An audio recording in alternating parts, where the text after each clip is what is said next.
अस्सलाम वालेकुम, मैं हूँ हसनैन। आप देख रहे हैं नया पाकिस्तान। इस वक्त मैं बनी गाला के बाहर मौजूद हूँ। ये एक लड़की बनी गाला के बाहर मौजूद है जो लाहौर से बाइक पे सफ़र करके इस्लामाबाद बनी गाला पहुंची है। ये देखें जी, ये बनी गाला के बाहर मौजूद है। ये सिक्योरिटी आगे नहीं जाने दे रही। ये लड़की लाहौर से आई है और ये आप पोस्टर पढ़ सकते हैं इसका। मेरा नाम मलका है, मैं इमरान खान से मिलना चाहती हूँ। अगर मुझे ना मिलने दिया गया तो मैं खुदकुशी कर लूँगी। ये लाहौर से इस्लामाबाद आई है। इस 70 पे ही आप बाइक देख सकते हैं और अब इनको यहाँ से आगे नहीं जाने दिया जा रहा। तो आप बताएं, आप क्या कहेंगी? मैं जब तक जाऊंगी नहीं ना आगे, मैं यहाँ से जाऊंगी नहीं।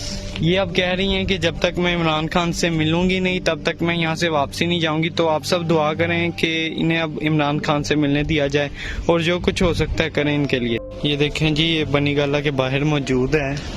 ये सिक्योरिटी आगे नहीं जाने दे रही। ये लड़की लाहौर से आई है और ये आप पोस्टर पढ़ सकते हैं इसका। मेरा नाम मलका है, मैं इमरान खान से मिलना चाहती हूँ। अगर मुझे ना मिलने दिया गया तो मैं खुदकुशी कर लूँगी। ये लाहौर से इस्लामाबाद आई है। इस 70 पे ही आप बाइक देख सकते हैं और अब इनको यहाँ से आगे नहीं जाने दिया जा रहा। तो आप बताएं, आप क्या कहेंगी? मैं जब तक जाऊंगी नहीं ना आगे, मैं यहाँ से जाऊंगी नहीं।